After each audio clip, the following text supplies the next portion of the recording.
first the effort and sacrifice component, right? Efficiencies, and then I want to key in on the profit side. So when you're talking about that 30-day turnaround without using the individual right of access and these requests, how long would it take if you weren't using your software to get that information versus your software? Yeah, so it's really, the question is more about a process. We've surveyed, and this is primary research, over 900 firms, and when we talk to them, we ask them, what's the longest you've had to wait for medical records? Over 72% of their firms have said we've had to wait more than 3 months. Over 50% have said we've had to wait over more than 4 months. And what a lot of people get trapped into is this question of what is the average turnaround time? What's your average? And I will say averages don't matter. It's absolutes, because on average you can stick your hand in scalding water, stick your hand in freezing water, and on average you're uncomfortable. You want to deal with absolutes. So it doesn't matter that if you have a client, let's say motor vehicle accident, single event, they've seen 5 providers, you need records and bills from those 5 providers, so that's 10 requests. You send out all 10 requests, and 8 of the 10 come back in 5 days or 2 weeks or a week, doesn't really matter. But it takes 6 months to get the other ones, those other 2 requests, and let's say they come from the hospital itself, they're coming from the ER room. Your case is stalled out for that 6 months.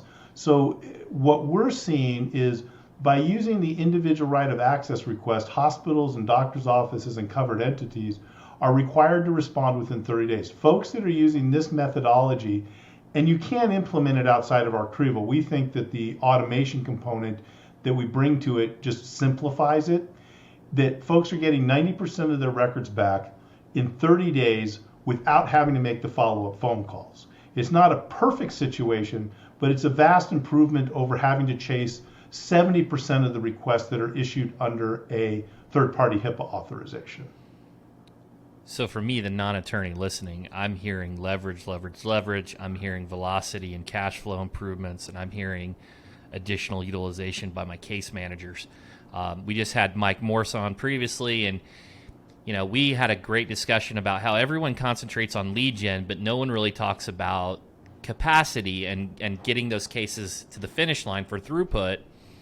And he was talking about how he evaluates each team and their ability to take on a certain amount of cases.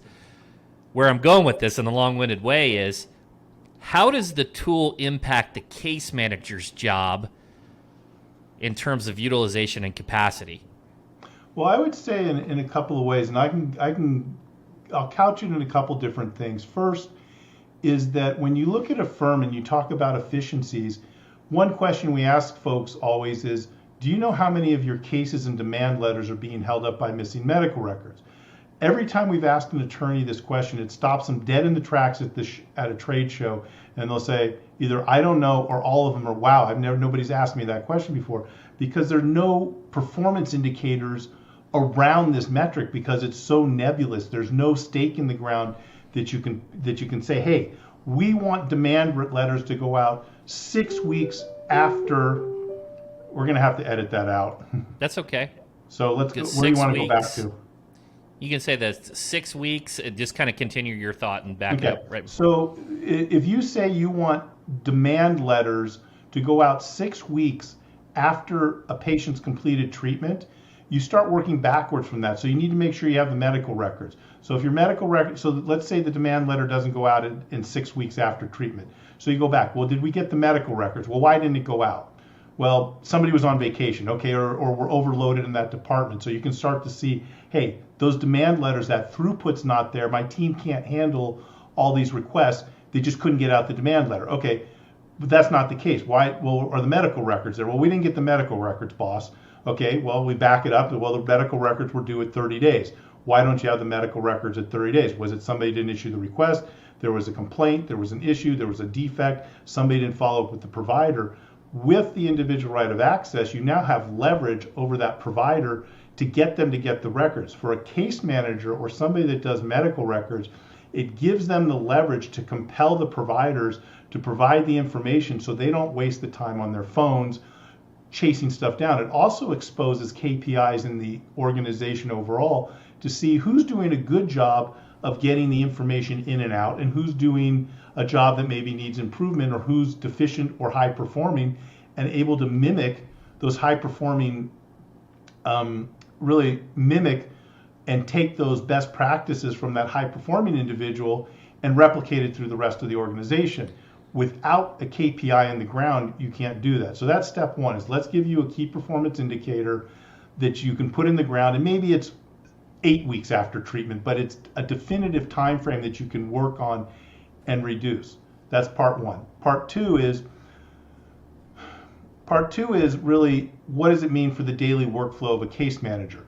If they're, or whoever is responsible for requesting the records. What we see is if you issue 100 requests for records, and that would be roughly 10 cases of single event new in a month. In that month, you request 100, you have to set 100 record requests out for 10 clients, 10 requests per client. And you're going to have to follow up on 70% of them as a case manager, because the process is defective. Even if it takes you a half an hour or 35 minutes, which is really generous, because sometimes just calling to follow up on one request, you'll spend 20 minutes on hold just to get somebody in a department that has no clue of what's going on, or says, oh, I can't find your request. So for every 100 requests you're following up on 70, it's roughly 40 hours of labor. With Arctrieval's methodology, per 100 requests. With Arctrieval's methodology, there's still some follow-up, but it's more like 5 or 6 requests. So it's 10%. It's now 8 or 9 hours. So you're saving almost 30 labor hours per 100 requests. It's like an 80% improvement in time spent working on things. You can do other stuff. Client-facing activities, getting the demand letters out, reviewing the documents. Time is spent much more effectively than sitting on the phone talking to providers. And a case point is, we have a personal injury firm in Texas that we started working with almost 2.5 years ago at the very beginning. They were doing they were using third-party HIPAA authorizations. They brought on Arctrieval to do the individual right of access request and the automation we offered. They had 2.5 people, or 2.5 FTEs, full-time equivalents, requesting about 450 to 500 records per month. After 3 months of using Arctrieval, they were able to cut that down to just a half a person working on the request cycle.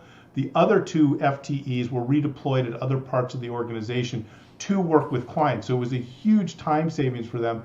And that one person that was left doing the records had more time to do other things, like make sure the records were accurate, make sure they got all the records, and they weren't spending their time on the phone calling providers to say, hey, when am I going to get my record? So it's a game changer in the methodology, and the automation just helps accelerate the process.